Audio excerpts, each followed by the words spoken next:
انا مش عايز اقول اطفال الشوارع لان الكلمه دي عايز امحيها انا عايز اقول الاطفال المتسربين يعني. فبيساعدنا في تنفيذ مشروع تعليم المتسربين. احنا عملنا احصائيه كويسه قوي، جبنا المواليد وحصرنا الطلاب اللي سن من 8 ل 12 سنه، خصمنا منهم الطلاب اللي موجودين في التعليم الخاص والتعليم العام، طلع في 2 مليون. في 2 مليون موجودين متسربين بدون تعليم. يا نلحقهم جدا. يا نلحقهم يا ما نلحقهمش، يا يبقوا قنبله موقوته ممكن تنفجر في اي لحظه. ممكن يبقى هم مستقبل مصر وممكن يبقى هم سبب في دمار مصر. 2 مليون. نعمل مشروع قوي جدا بنسميه مصر التحدي. ان شاء الله مع الفصل الدراسي الثاني هنبدا فيه ان احنا هناخد ابنائنا دول هنعلمهم، اللي منهم يقدر يؤهل ان هو يكمل تعليمه ويخش على الاعدادي خليه ياخد الابتدائيه كان بها، اللي منهم مش قادر هنعلمه مهنه وحرفه وهنوجد له فرصه عمل ان شاء الله.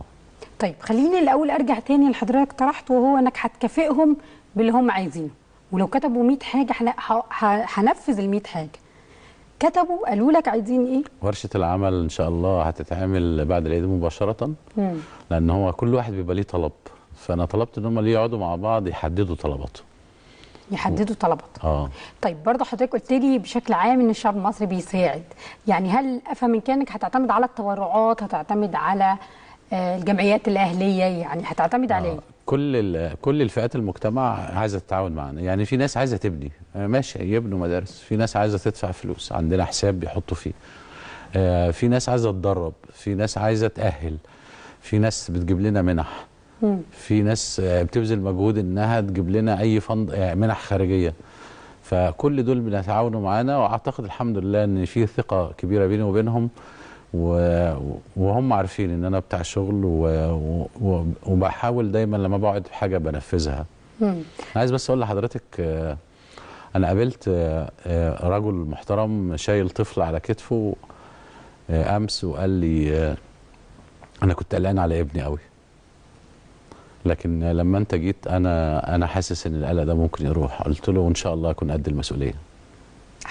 حسيت انه يعني ده حمل بس ان شاء الله ربنا يقدرنا عليه ان شاء الله.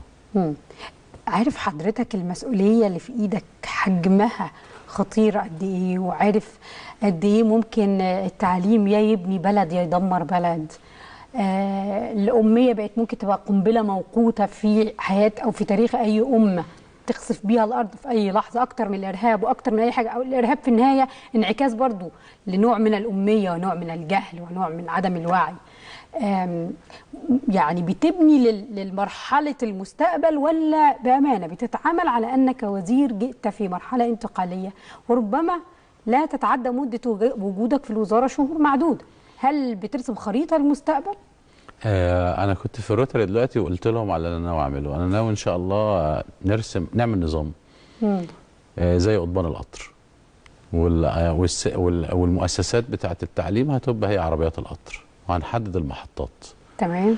وكمان هنحدد احنا عايزين نوصل فين والمحطات اللي هنقف عليها، ونحدد السرعه اللي هنمشي بيها، ومش هيبقى في وقوف للقطار ابدا، ومش هنتخطى السرعه. حدد لي، قول لي ايه اول عربيه اللي هتجر القطر كله؟ نبتدي حاجه حاجه. التعليم الاساسي الابتدائي يعني. الابتدائي، لان التعليم في الصغر زي ما حضرتك عارفه كان نقش على الحجر. وانا لو قدرت اخلي كل طلاب التعليم الابتدائي يبقى بيجيدوا القراءه والكتابه والحساب، ده لوحده هدف من اهداف شغل السنه دي. يعني انا عندي هدفين